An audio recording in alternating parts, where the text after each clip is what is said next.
அப்பேற்பட்ட சிவபெருமானுடைய பக்தனையே தனது பக்தனா மாத்தினான் நம்முடைய முருகன். அதை நான் சொல்றேன்.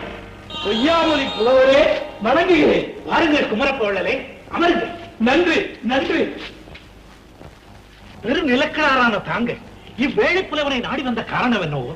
ஒன்றுமில்லை புலவரே, முதலில் இதை எடுத்துக்கொள்ளும்.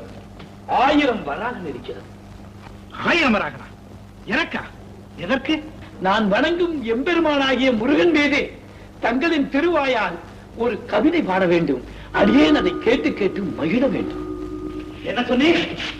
முழுவதற் கடவுள், முக்கண் படைத்தோன், முப்புறமும் எரித்தோன், எப்புறமும் வணங்கும் என் அப்பன் பரமேஸ்வரனை பாடும் வாயால் அவன் மைந்தரையா பாடச் சொல்லுகிறேன். போதும்.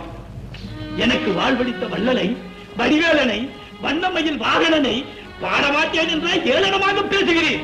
புலவரே, நான் கொடுத்த 1000 வராகன் போதவில்லை என்றால் இன்னும் எவ்வளவு வேண்டுமானாலும் கேளும், தருகிறேன். அதை வாங்கிக் கொண்டு எனது தெய்வமான முருகன் மீது பாடும். நிறுத்தும். நீ கோடி கோடியாக வராகனை கொட்டிக் கொடுத்தாலும், இப்பிறவியில் மட்டுமல்ல எப்பிறவி எடுத்தாலும் என் அப்பனை பாடும் வாயா சுப்பனை பாடமாட்டேன். பெட்டையை பாடும் வாயா அது இட்ட முட்டையை பாடமாட்டேன். போய்விடு.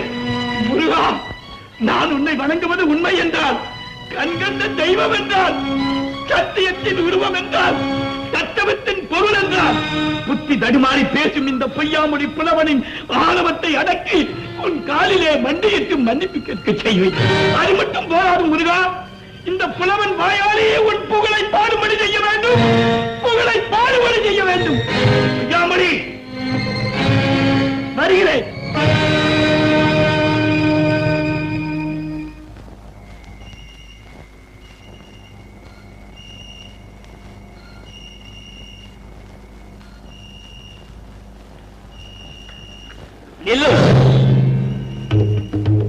யாரப்பா நீ? பாரப்பா நன்றாக என்னை. கையிலே வில்லெடுத்து கானகத்தே தோன்றுபவனை பார்த்து நீர் யார் என்று முடிவு செய்கிறீர்? வேடனோ? வேடனோ விருத்தனோ வேலனோ மொத்தத்தில் உம்மால் புரிந்து கொள்ள முடியவில்லை. உனக்கு என்ன வேண்டும்? உம்மிடம் உள்ளது வேண்டும். ஓஹோ, நீ கள்வனோ? அப்படித்தான் வைத்துக் கொள்ளுமே. எடும் விரைவில். உனக்கு கொடுக்க என்னிடம் பொருட்செல்வம் ஏதும் இல்லையே. அப்படி என்றால் உம்மிடம் வேறு எந்த செல்வமும் இல்லையா? ஏன் இல்லை? உலகில் உள்ள எல்லா செல்வங்களையும் விட உயர்ந்த செல்வமான கல்வி செல்வம் என்னிடம் நிறைய இருக்கிறது. ஓஹோ, புலவரோ? பெரும் புலவர் அல்ல, பெரும் புலவர் பொய்யாமொழி. அந்த கல்வி செல்வத்தை உனக்கு கொடுக்க முடியாதே. ஏன் முடியாது? எப்படி முடியும்? என் மீது ஒரு பாட்டு பாடும், அதை ஏற்றுக்கொள்ளுகிறேன். பாட்டை புரிந்து கொள்ளும் சக்தி கூட உனக்கு இருக்கிறதா? முதலில் பாடும் அந்த சக்தி உமக்கு இருக்கிறதா என்று பார்த்து விடுகிறேன். உன் பெயர் என்ன? முட்டை. இப்படி ஒரு பெயரா? இருக்கிறதே, என் பெற்றோர்களிட்ட பெயர் அல்ல, உம்மை போன்ற ஒரு பெரும் புலவர் சூட்டியது. பெரும் புலவருக்கு இப்படி ஒரு மட்டமான கற்பனையா? சரி சரி, உன்னை பற்றி பாடாவிட்டால் நீ என்னை உயிரோடு விட மாட்டாய். பாடுகிறேன்.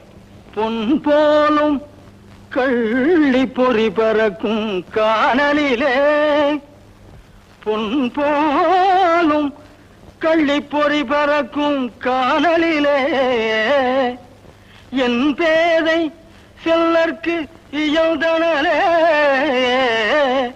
மின் போலும் மானவேல் முட்டைக்கு மாறாயதவர் போம், காணவேல் முட்டைக்கும் காடு, காணவேல் முட்டைக்கும் காடு.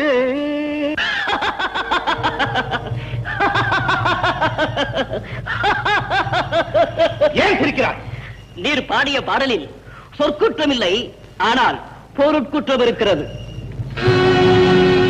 ஒரு குற்றமா? ஆமா. கள்ளிச்செடியும் தீந்து போகும் அனல் பறக்கும் பாலையில் சென்ற பெண்ணின் காலை கருவேல மரத்தின் முள் தைத்தது என்கிறீர். ஆமாம். கள்ளி மரம் ஈரம் மிகுந்தது, வெட்டி போட்டாலும் அது சுலபத்தில் காய்வதில்லை. கருவேல முள்ளோ பச்சையாக இருந்தாலும் சுலபத்தில் எரியும் தன்மையுடையது. அப்படி இருக்க கள்ளியே பற்றி எரியும் போது கடும் வெயிலிலே கருவேலம் முள் மட்டும் எப்படி எரியாமல் இருந்தது? பிழைதானே புலவரே?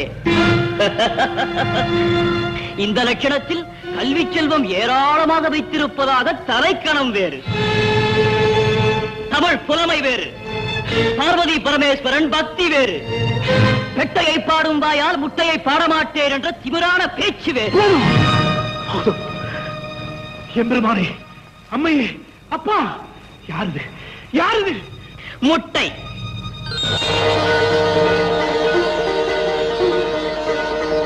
பெட்டையிட்ட முட்டை. அப்பன் பெற்ற சுப்பன். ஐயரே, போதும் போதும்.